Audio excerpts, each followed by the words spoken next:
Hello, class. I hope you are all doing well today on this extremely cold day. I did receive the majority of your guys' uh, resumes and cover letters as well as audience analysis. I really do appreciate them, and I'm in the process of looking through them.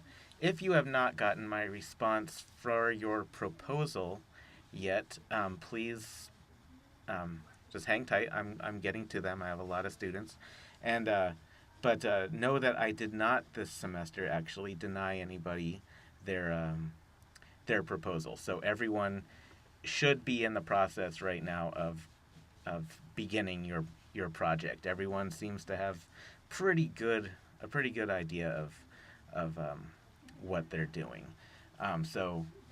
Begin research as soon as you can because it's a big project and it will catch up to you. Speaking of projects, we do have another project that I want to talk to you guys about. As mentioned in the syllabus, today is the 27th. I'm bad at numbers. No, 20th. And that is the day that we're to learn about making instruction manuals. Now, um, the thing about that is that you only have 1 week to complete this task.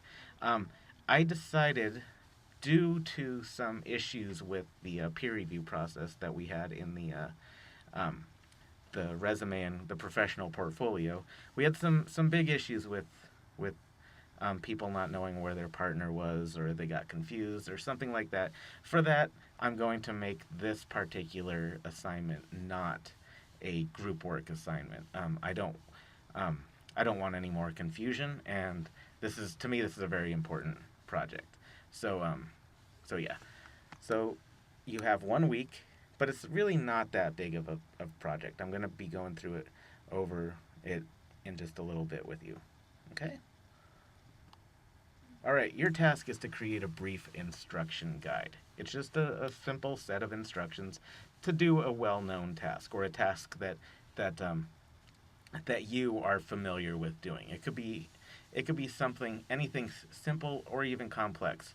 I do ask that you do something that has more than 6 steps. For instance, the ROFL um, graphic on your right hand side of your screen there would probably not work because that's only 3 steps. I want to see at least 6. That way we can tell that you're able to go from 1 step, 2 step, 3 step, and so on. Okay, and feel free to choose. You don't have to choose something that's too serious. You'll notice that one's a fairly humorous one. Go ahead and do something like that. Just don't, that way you don't have to take it too seriously. But like I said, it could be any topic. Okay, I'm gonna explain this, even though I know I'm going to get a lot of emails saying I'm confused of where to turn this stuff in. I'm going to say this once, and I'm not going to elaborate anymore. So if I get any I'm confused emails about where do I submit this or stuff like that, I just won't respond.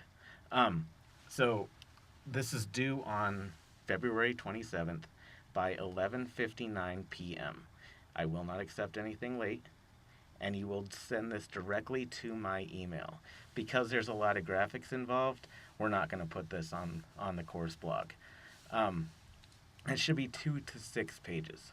Okay, so that shouldn't be too difficult to do. I mean, chances are the majority of them are going to be about 2 pages. So yeah, send those directly to me.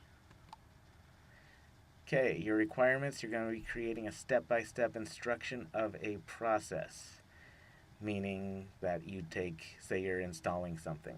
You want to begin with opening the package to when the actual item has been installed. You're going to give me a tools and materials list.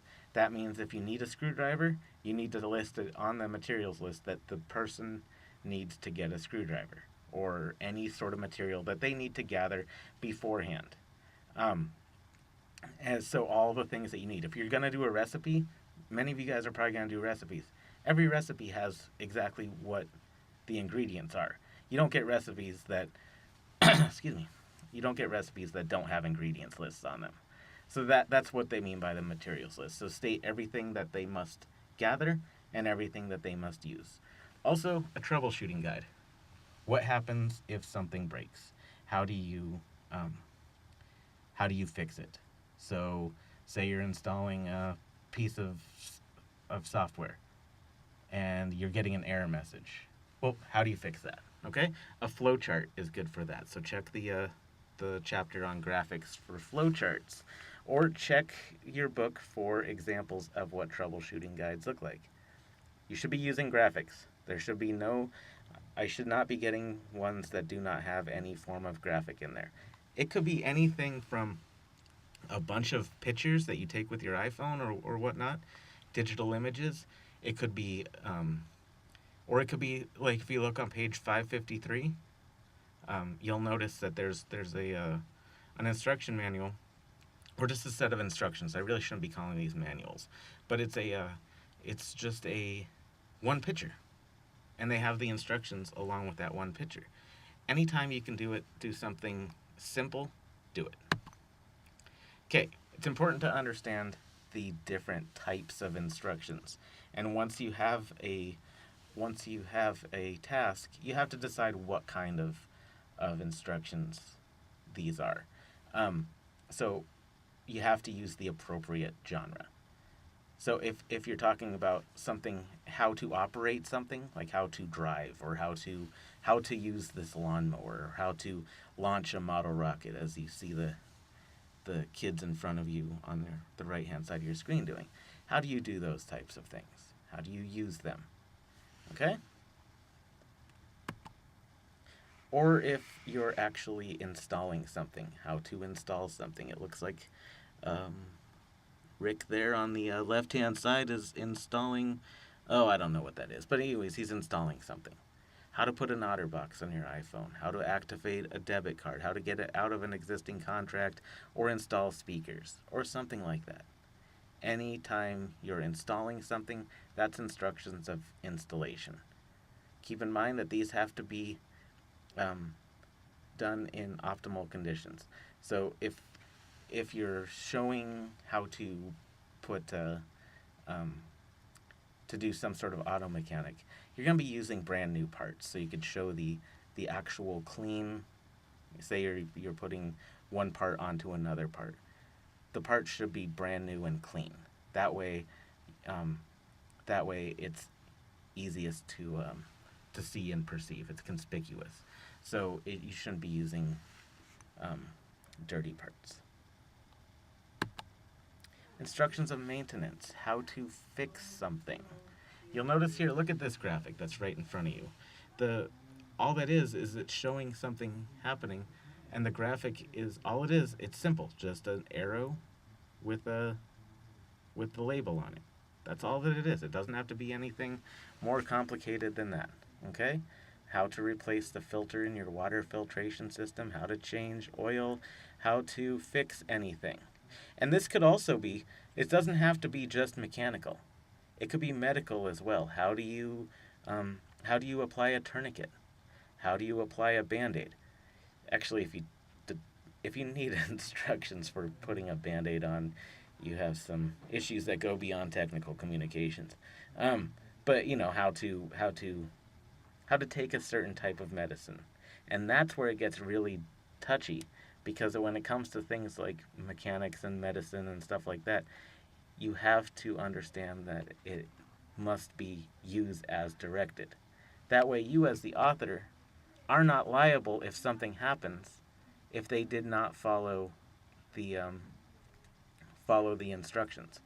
Okay, so the instructions should be thorough, and remember they are binding.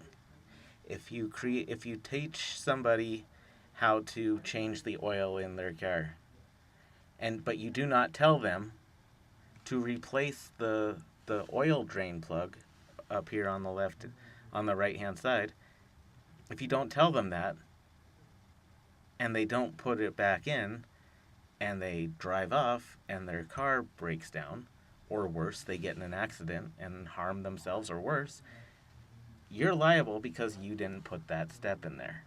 So you have to be very thorough with your instructions, okay? Other than that, I think that's it for this particular assignment. Like I said, you have a week. We don't have a draft process for this, so it's just a one-time deal.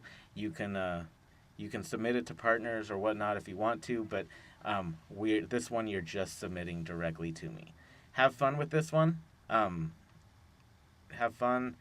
Remember, I do have a revision policy, so if it's really not up to snuff right away, you can always redo that. You can always redo any work that you have in my class. Just make sure to state that it is a revision in your email subject line.